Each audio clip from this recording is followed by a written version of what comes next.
Good morning, everybody. My name is Mayara Flores. I'm calling from Brazil. I'm a medical student here, and today we will do our 8th Rural Cafe. And I would like to that our people here introduce yourself. So maybe Susan, could you start? Sure. I'm Susan Phillips. I'm a family doctor in Kingston, Ontario, Canada. It's a small city of about 80 or 100,000, and I teach family medicine at the School of Medicine at Queen's University. Kyle? Can you hear me? Yeah. Perfect. My name is Kyle Hodebik. I'm the Polaris Chair for our movement here in North America, and I am a junior physician working out of North Carolina and soon out of Seoul, Korea. And Amber? Hello, my name is Amber. I'm a medical student currently studying in Wales, in the United Kingdom. I'm originally from the British Virgin Islands, and my main area of interest is not just family medicine, but also rural family medicine. Okay, and today we'll talk about women in rural medicine. So I think it's about women power, and I think it will be really nice. So I will pop up some questions and something for us to discuss. And Kyle is helping me on Twitter thing. So if anyone would like to do any question or say something, please use the hashtag Rural Cafe, or Amber on Facebook as well on the Facebook page event. Please check on Rural Family Medicine Cafe. So I think it's a really nice topic that we choose for today because it's different for a woman in my view to go to a rural area than a man. Like if you probably will receive more judgments, and it could be not so easy as it will be a man to go. And I decided to invite Susan because she wrote a chapter on the Wonka guidebook about it, and she wrote very well. And I don't know, Susan, if you would like to start talking a little bit about it. Okay, there, I'm on again. I feel a bit of a fraud because I don't practice in a rural area, although I did when I was first in practice. I worked in northwestern Ontario, in an area of Canada where there are no roads and where one flies from one Indigenous community to another to provide medical care. But that was quite a while ago. And so to write the chapter, I worked with a friend of mine who currently works in that area. I must say, when I worked there, I was not particularly aware of, is it different for women than for men? I was aware that patients often thought that I was the nurse. And especially for a certain length of time, there was a male nurse, and we would travel together to these communities. So they figured I was the nurse and he was the doctor, and we just stopped bothering to try to explain this at all. And the other thing that I was very aware of was that I was single at the time, and was I kind of committing social suicide? But that was not the case at all. It was not sort of socially isolating in any way. My friend who currently works in a place called Marathon, Ontario, which is very small, and she has worked there for, I think, 10 years.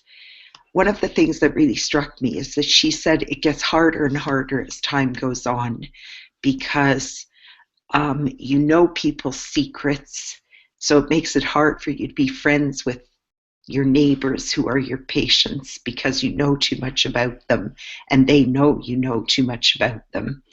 And there's also, it becomes more and more difficult to live one's life in a community and be the doctor in the community, particularly if you're a woman. So for the men, the male doctors, it's quite easy for them to devote all their time to, being doctors, whereas she's always, the usual thing, she's always torn between the kids and life and that sort of stuff. So maybe that's enough to start. Sure. Anyone would like to do any comment? Kyle or Amber? Sure. Obviously, I can't comment from personal experience, but I have a lot of very close friends and family members who are rural family physicians, and I've also done a couple of international exchanges into rural Greece, Mexico, Paraguay, and I could definitely see how it would be very difficult for a woman, especially a younger female, traveling alone in rural areas of unknown,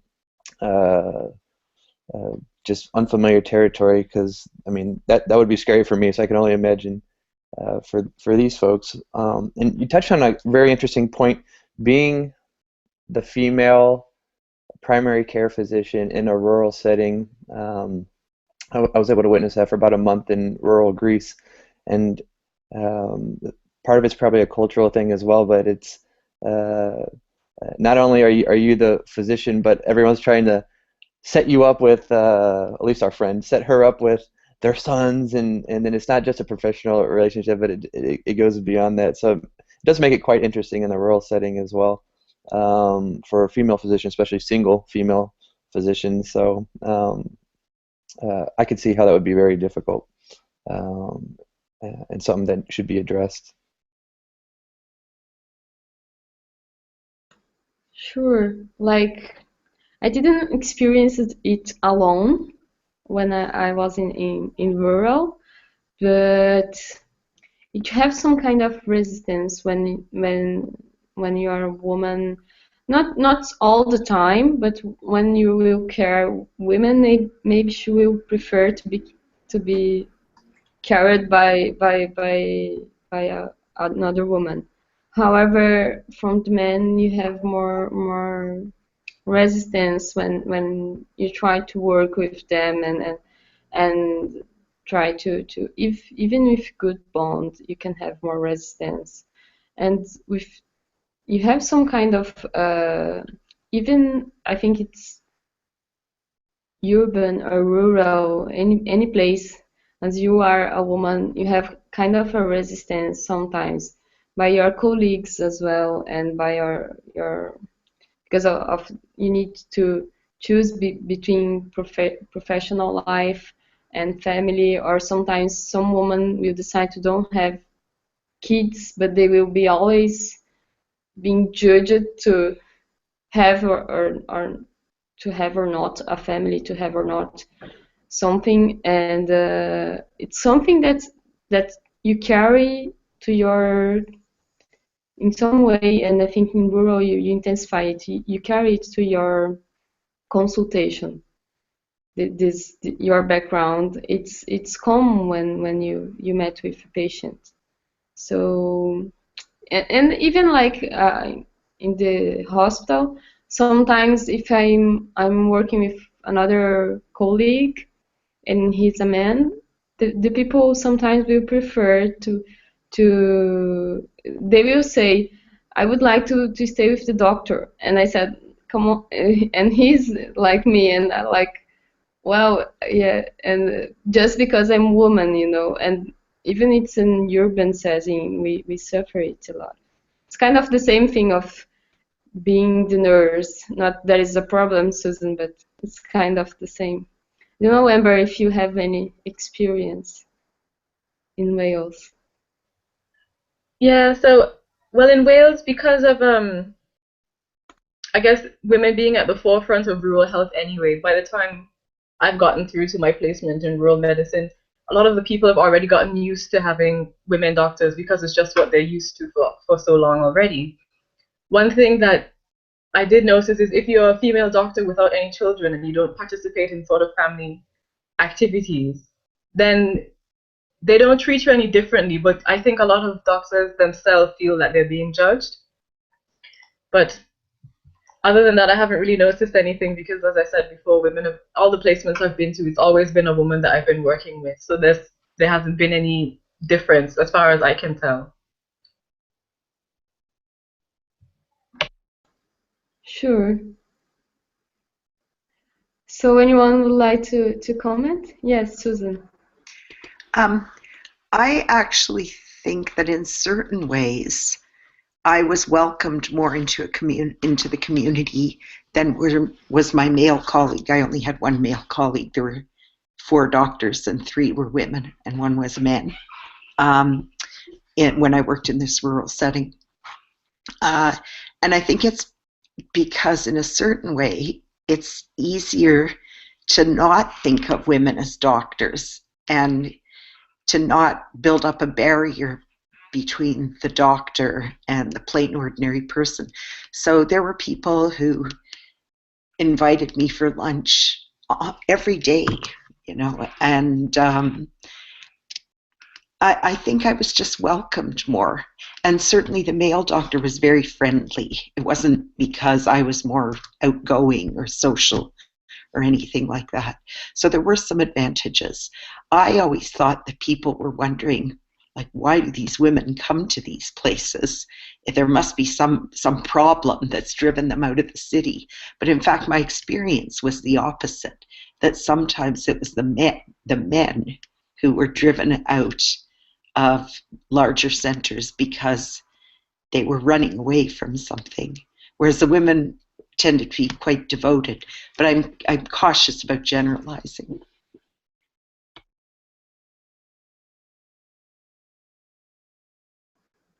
I think I agree with you. Like, yeah. When I read your text, I was just thinking, yeah, she's saying something it makes a lot of sense to me. Like that the woman is more have this mission thing and maybe sometimes more disposable to go. But a lot of times when if I write rural medicine doctor or rural doctor on the Google, and I go to Google Images, I will just find male doctors. I was just thinking I need to update more pictures of women in rural settings, and then I need to write female doctor or women rural doctor to find any picture of woman, and even it's much lesser. And we are around maybe 50-50 I was reading, or we are almost the same number in rural settings, men and women. But if you go to Google, it will be, or it's something. It could sound stupid if I'm saying that you don't have images of women, but usually the heroes or the people that you will see as a rural doctor, the image is a man usually. And what I would like to say is, like, why is not woman? Why is not woman in a horse, woman in something, or I don't know. Why is not? So it's just a question. So if I can speak to that, when I was writing the chapter, hello. When I was writing the chapter, I did the Google image search, and what came up was all these rugged men kept fishing, mostly holding large fish or hunting, and that was the search of rural family physicians or rural doctors. And so I wrote that into the chapter, and I think his name is Michael Kidd, has quoted this many, many times. And I think of the whole chapter, that's the thing that people have noticed the most. And any images of women that came up were women wearing white lab coats holding children on their laps. Sure, I agree. I just asked to Nagua. I'm not sure if I'm pronouncing it right, so if you can correct me. And you can turn off your mic, Nagua, and then you don't have the echo. But please introduce yourself and then turn off it. Is that okay?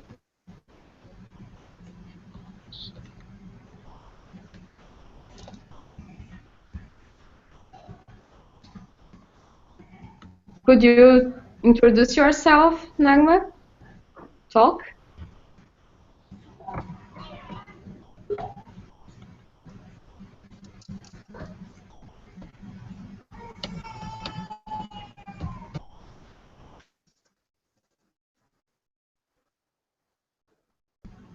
Hi, do you hear me now? Yes. Okay, it's Nagwa Nasha from Egypt. I am lecturer of family medicine in Monufia University Family Medicine Department, Monufia University in Egypt, and I'm also a RAZI chair for the Young Doctor Movement for the East Mediterranean region. Okay, nice to meet you, Nagua. And could you just And I'm very happy to be with you today. Yeah, we as well. We were just talking about the experience as woman in rural area and in primary care, and we are just talking that women usually you don't have a lot of images of women around the internet. You have much more men on Google Images or this kind of thing. So I'm not sure if you like to talk a bit about your experience as a woman family physician in Egypt.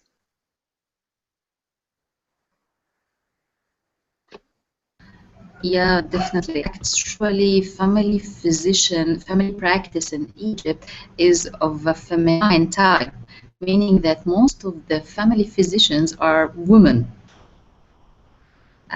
That's why I think we do not have that issue of having the image of a female woman in the rural area, because most of them actually are women. Maybe they are facing few problems regarding being a woman in a rural area where there are some cultural context issues, but in generally, most of them are women and they are working efficiently in these places.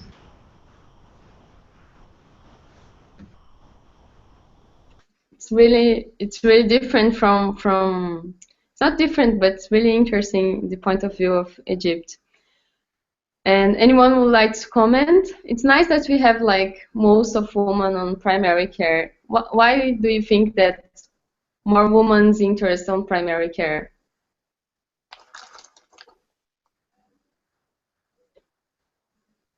Nagwa? If I can comment, I don't mind. Yeah, go ahead. I think it's more of a sort of perception by other people, because even as a student, when I go back to the Virgin Islands, everyone says, "Oh, you're studying nursing." I'm like, "No, studying to be a doctor." "Oh, so you're going to be a gynecologist." I'm like, "No. Don't." "Oh, so you must be a pediatrician." It's like, why does everything I have to do have to be oriented around like my society's view of what a woman should do? So I think back to what was being said about it's easier not to see a woman as a doctor. I think that's why there aren't that many pictures, because people don't see female rural family practitioners as the doctor in the town. They see them as a woman who also knows a little bit about healthcare, and that's as far as it goes. So there'll be a lot of pictures of doctors going to schools, playing with children, taking care of their own family, having nice dinners, but there will never be any of a female in the setting of a medical professional, working as a rural doctor. In Wales, there's a lot of farming. That's one of their biggest industries, especially in the rural setting. A lot of the images they have are of a doctor who is also a farmer. So it's the same thing like with the fishing, except in Wales it's a lot of sheep. So doing lots of sheep shearing and that sort of thing. That's not something that people readily equate with being a woman. You never picture out in the middle of a field trying to chase sheep. So I think it's not that there aren't women there and they aren't interested, because as I said before, every time I've been to practices, it's been with women. It's just that the image that people have of a woman in a practice is not one as a doctor, it's sort of as someone who just also happens to be a woman in this setting.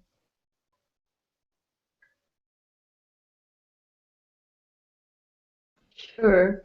I had a lot of pressure as well to be a pediatrician. They say, no, I would like to be a GP. And then they, maybe gynecology. And no, I would like to be a GP. And it's hard sometimes for people like, but even like just if we go out of GP, if you go to surgeons or this kind of thing, and it looks like sometimes people judge you that you are less capable to do anything because you're a woman. And this is where the limitation of the society and the patriarchy goes when you're a woman and you decide to do the resistance and say, come on, I would like to be another thing and do another thing. And I think this is really important. Anyone would like to comment? Susan? Actually, if I can add a little story before. Sorry, I don't mean to cut you off. And there was one time I was doing a upper limb neurological examination on this guy who was quite muscular, and I was testing his power.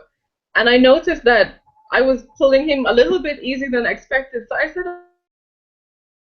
you know, see how strong you are. Don't be afraid to like push me away. And he was like, oh, okay. And then like whacked his arm out. It was like, just because I'm half your size does not mean you need to be gentle. Like, I'm testing your function. So you need to be, you know, honest with me as well as with yourself, and just not worry about hurting me, because I was like, I know what I'm doing. Anyway, just thought I'd add that in there.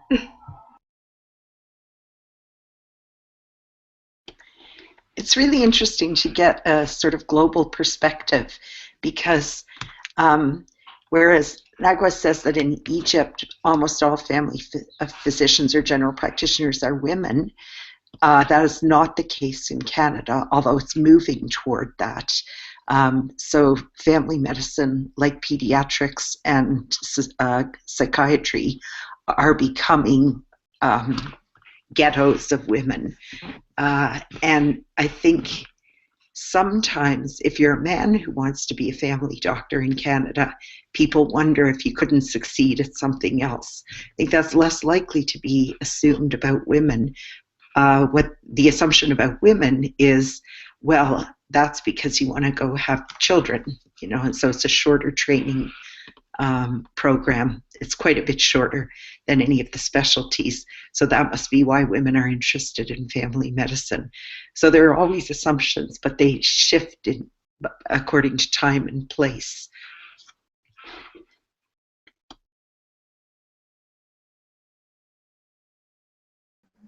Anyone would like to comment? May I say, please. Regarding assumptions, we do have an important issue here, as Susan had just mentioned. Family medicine practice, it's not short course, actually it's a long course, either the fellowship or the residency or so on. It's ranging from 5 to 6 years. Thus, it's not an easy rotation or an easy mission to be done. But female usually goes for that because it doesn't have that much of night shifts. Other specialties have night shifts ranging from 3 to 5 or 6 per week. Meanwhile, night shifts in the primary health care for family physicians, because there are a number of them in the practice, it may be 1 per week. So the number of the night shifts suits her family life, because most of them are married with children.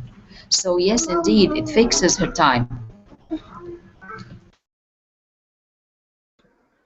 Yeah, I think this is maybe a good point to say that why women it need to maybe stop or work less and men not.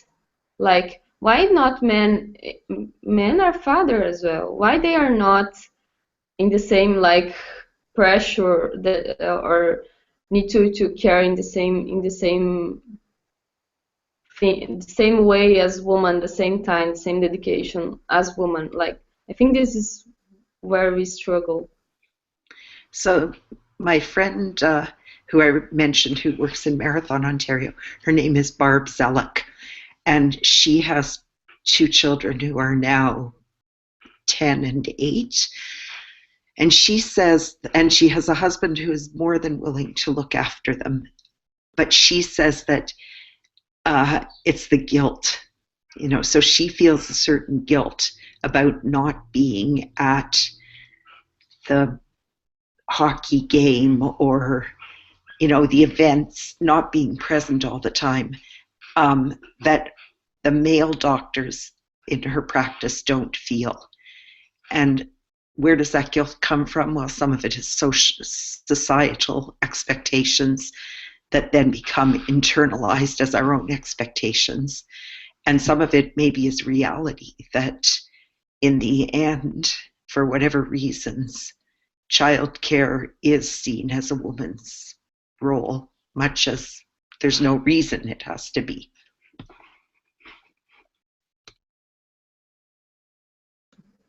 Isn't said that we need to feel guilty, or that we feel guilty because of our society of working?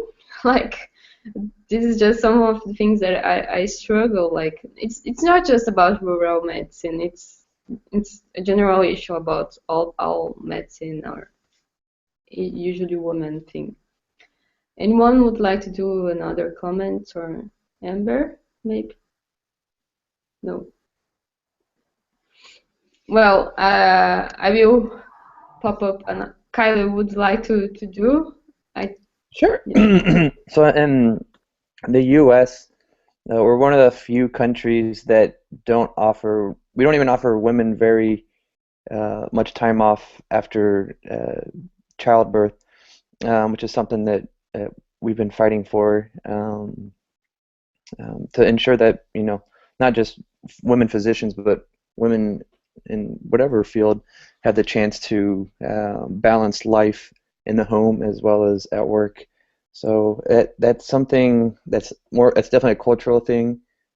Just researching back to why that is, because I was curious, going back to World War II when most of the men went off to Europe and then the women took over the labor force, and since then been fighting to continue that for those equal rights both on the workforce, but now we still need to continue that on the home front as well. But definitely it's something that men and women need to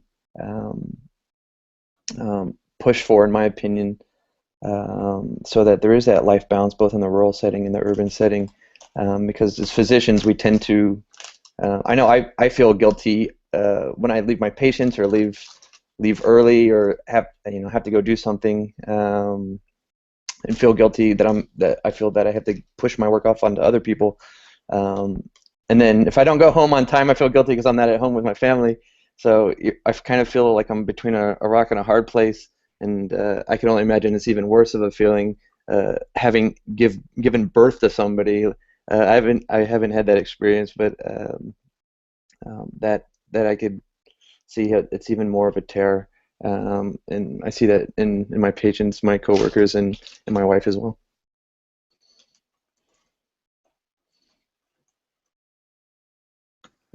This is like to comment? This is Anna. She's joining us today. What's her name? Anna. Anna Victoria Hodebek. You gonna say hi? She's a year and a half. So, anyone would like to talk?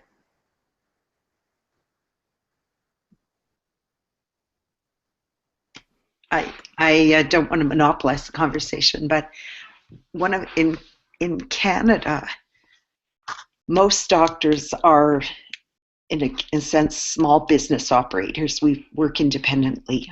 We're self-employed, which means that although Canada has very good maternity leave laws, they don't apply if you run your own business, because as soon as you take time off, you don't get paid. and somebody has to look after your patients while you're off.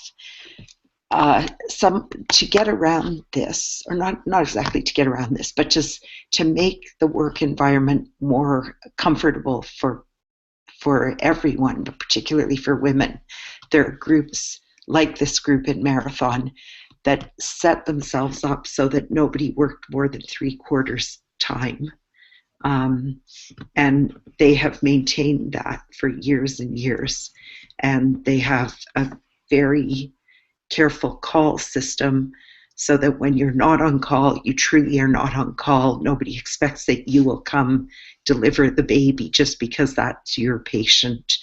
And I think that's worked very well for that group.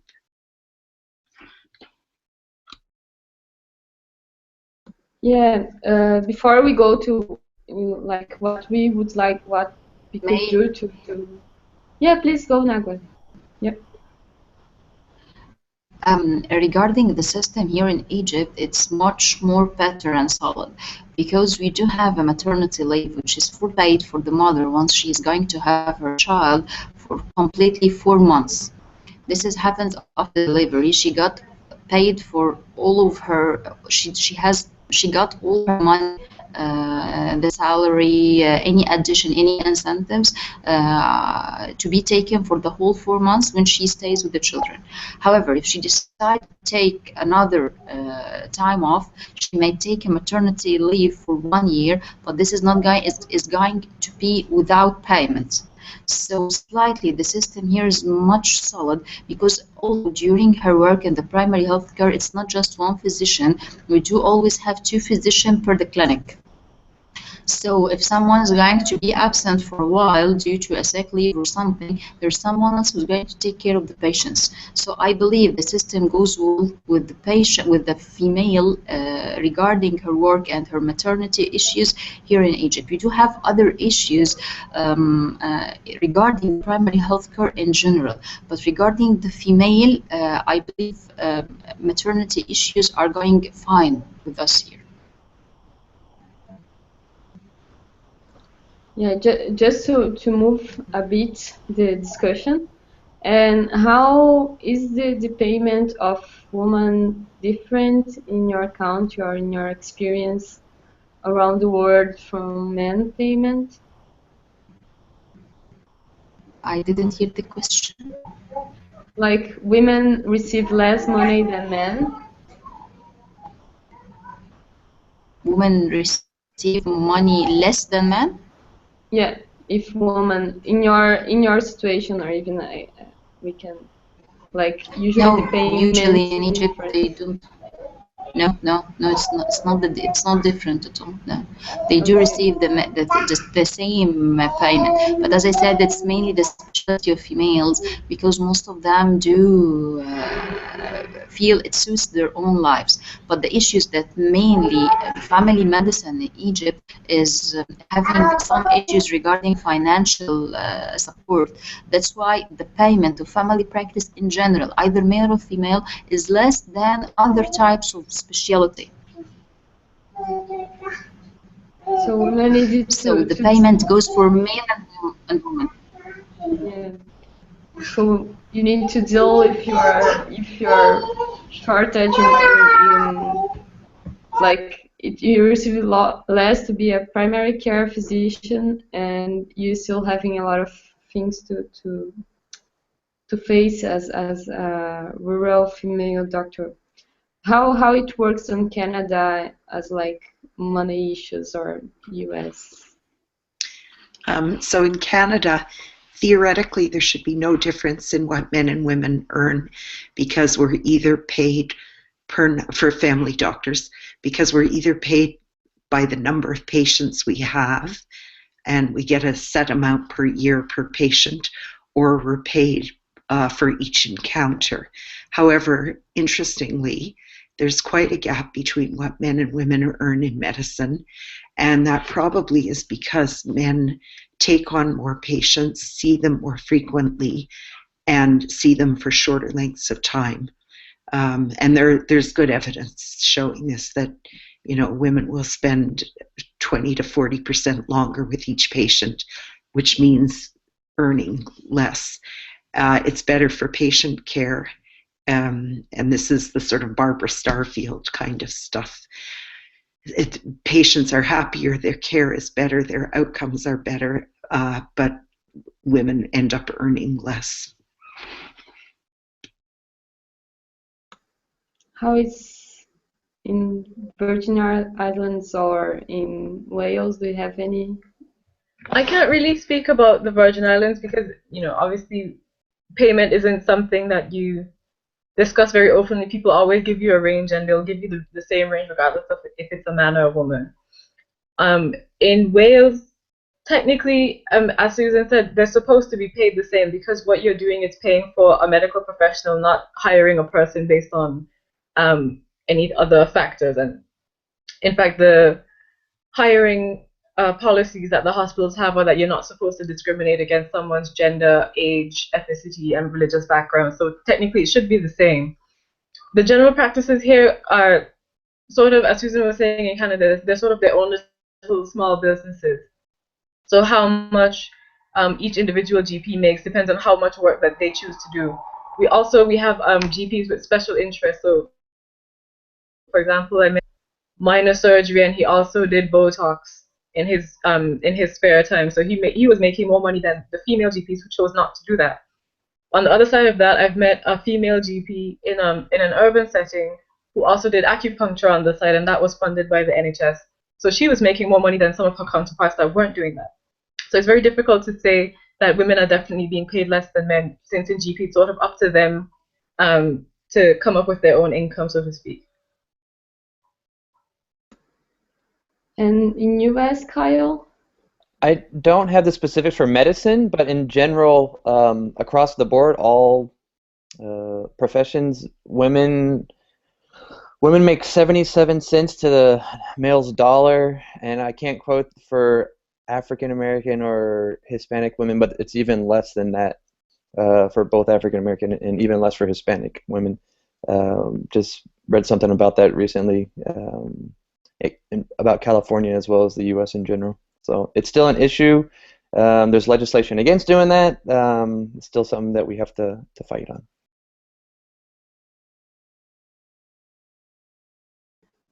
Here in Brazil, by law, you should receive the same. But like one of the things that we should think about it, in my personal opinion, is like that if a woman has this pressure to pass more time with the family or with the children, like how she could earn more if she has this social pressure as well to deal, like of how much time she spends. Like she's kind of almost obligated to maybe sometimes work less, and not that it's kind of a choice. Like it's a social thing that is there, and then women need to deal with that. So sometimes you would like to work more, but then you are social pressed, even if it's not conscious, to stay more with your family, or you don't have this option even like in your mind because you need to pass more time for children. And men usually don't. Like you have men that are father and they work more. So I think this is something that we need to think about it.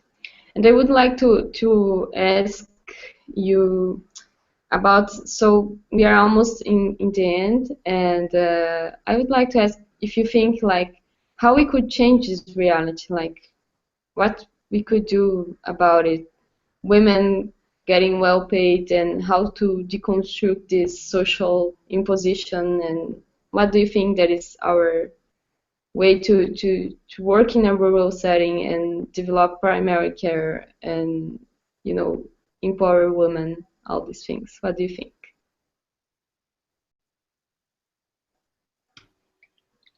Well, one of the you need a strong commitment from the policymaker. Yeah. On the policies, do you like to talk, Susan, as well? Yeah, one of the interesting things in Canada is that despite the images, there are more women practicing in rural areas than there are men as family physicians. So despite whatever barriers there are, women are going, and they're probably going, from what I can understand from the literature that exists, they're going because they have a commitment to providing care to populations who are underserved. It may be that that is true for men as well, but it also may be that men are going because sometimes pays are higher in rural areas.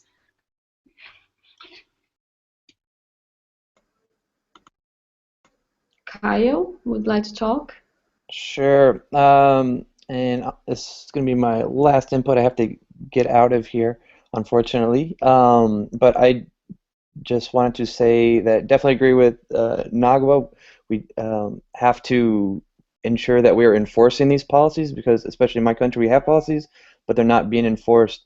How can we do that? We need to help ensure that we're supporting our female leaders, helping them grow as leaders, to climb up the ladder, get through those glass ceilings, show the world that they're just as good, if not better, than their male colleagues. And you need to have male colleagues in on this, because if it's just women, then you're missing out on half of the population. So that's why I really wanted to be here to support you and show you that you do have a lot of guys behind you, and we want you to be successful and make this world a better place.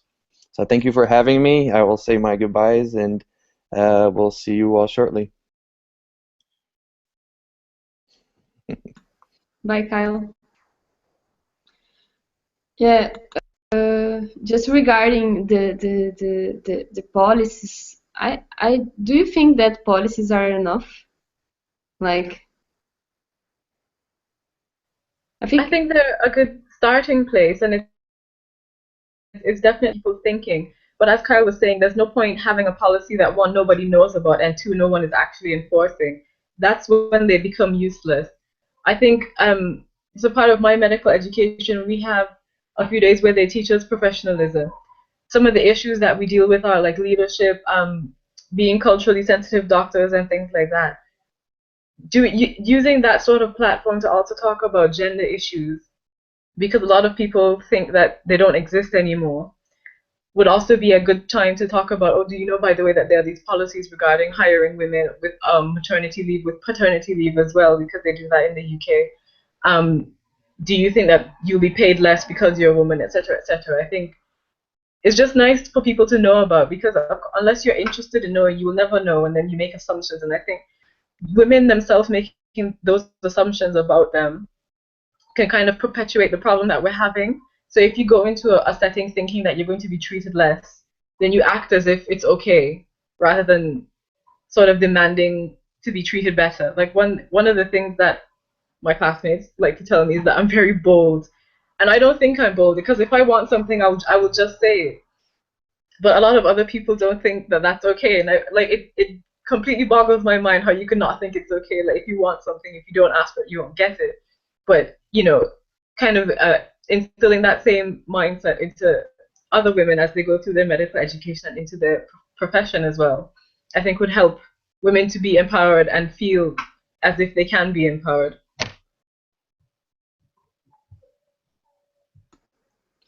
Yes, thank you, Amber, to say that. And yeah, I also think that we need to pay attention on the policies are part of it, but they are not everything. Like, we need to change every single day, and it will be a lot of struggle in that. But like this place that we are using, like the social media thing, we are trying to do it and empowering more maybe students around the world. And maybe when someone go to Google and search about rural doctor, maybe they will find the rural cafe, and they will say, well, we have some women, and they are like going rural, and they are good, probably future good GPs. So like I think we need to occupy this space, and I think we need to even be more and get together and work together. And well, I don't know what you think, Nagwa and Susan.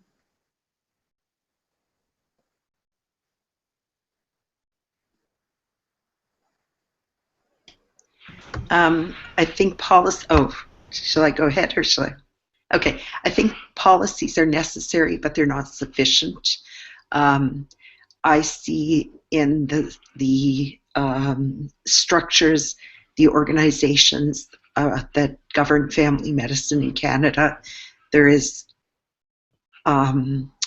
lip service paid. So lip service paid to equity and diversity and to gender issues, but I don't think that translates into any kind of action.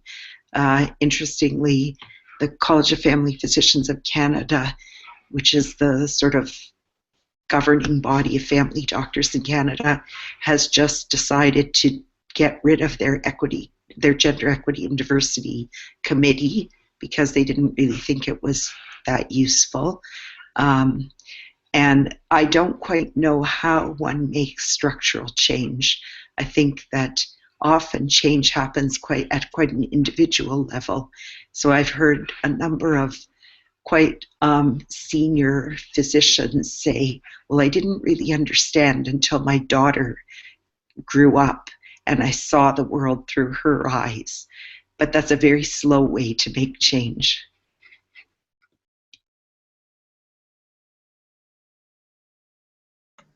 Nagwa?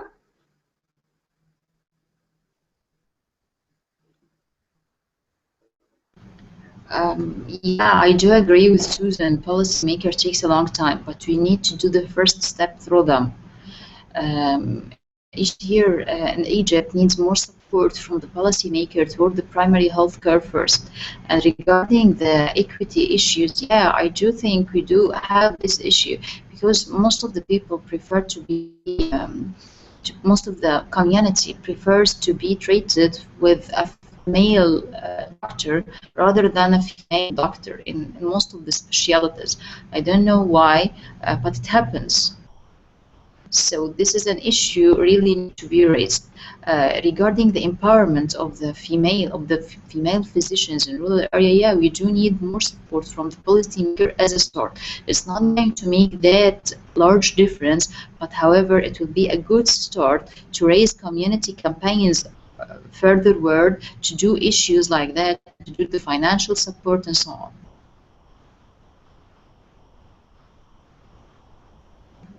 Sure, I agree with you. And like I was just thinking for now, maybe if you like settle something on Twitter, like your picture as a rural GP, women rural GP, and then maybe we can grow the number of pictures on around and to inspire students and women and GPs around the world. So maybe something like could be hashtag rural women GP or hashtag women GP, and then we can pop up our pictures are in a rural setting or being a women GP, and well, like it could be something like if 3 of us we can update it, 4 of us we can update it, and maybe we can set picture of people around the world of women being GPs. And I think this is something that I missed. Even when I decided to do the rural cafe, I would like to have a beautiful image of women in a rural setting, and I was struggling to find it.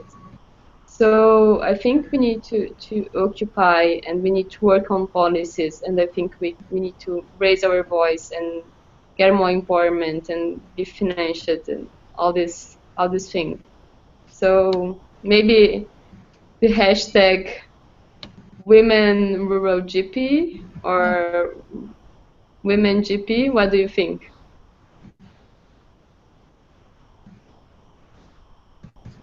I think you should do the rural women GP because in the UK they've had lady doctors, hashtag lady doctors as their campaign. where you wore pink and women posted pictures of themselves on Twitter with hashtag wear pink for the cause, hashtag Lady Doctors. So I think focusing on the rural setting as well would give a bit more light to people who are sort of stuck in the middle of nowhere.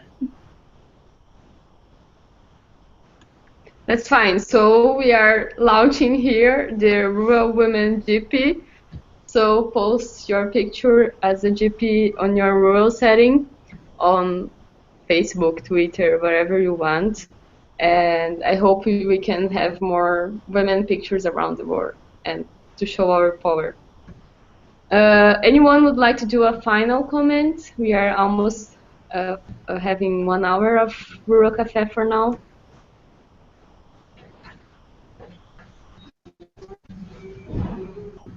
I don't mind saying one last thing. Yeah. Go ahead, Emily.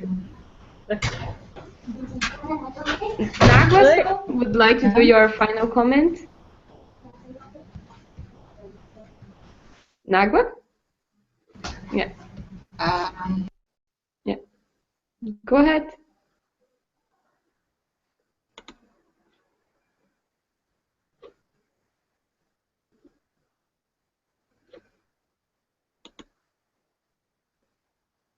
Nagwa, the mic's not working. We're not listening you. Okay, do you hear me now? Sorry, it was on mute. That's fine. I do totally agree with the idea of the hashtag, and I do think it's going to be a very inspiring idea for all the physicians. We need to do more empowerment. Rural Woman GP, yeah, okay, Rural Woman GP, it's a great one. And we can post pictures for us, everyone in his place of action in the primary health care is going to be a great idea, inspiring for the ladies, and we do need to do more empowerment. Start our first steps in doing that empowerment. I don't know, regarding issuing a statement or something. I don't know if you do agree on that, but really, female physicians are heroes. They have to fight in every level to find themselves, to practice, to raise their own families. So they are true heroes.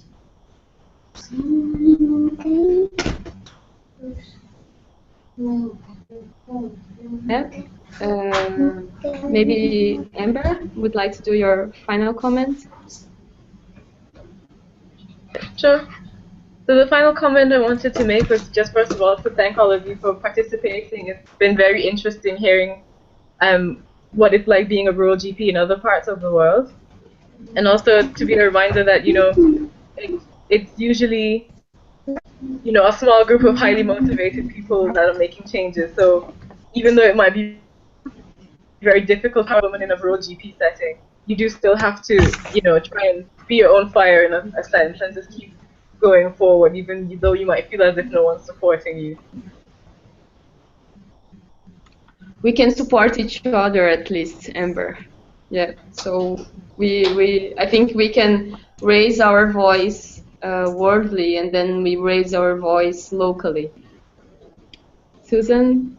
Yeah, I just want to say, so I'm completely new to this cafe, and I got here because of Mayara inviting me, and I find it so inspiring to see people who are, everybody's younger than me now, but to see people who are younger thinking about and worrying about and having a social conscience and planning for a better future. So I really appreciate that I was able to participate. Thank you. You're all welcome. And just to close, I would like to invite you to the next Rural Cafe, and it will be at 4 of June. And it will be about indigenous population, indigenous people, so maybe Susan would like to participate again. And it will be 7 p.m. GMT. And I'm really happy with our discussion. Thank you, everybody that joined us, and on Twitter and on Facebook as well. And I'm happy to say that we are just launching the Rural Women GP hashtag. So please put your picture, put your voice, and I hope we can earn a more, how I could say, a strong voice for women and could be an empowerment tool. So thank you everybody, and see you. Bye.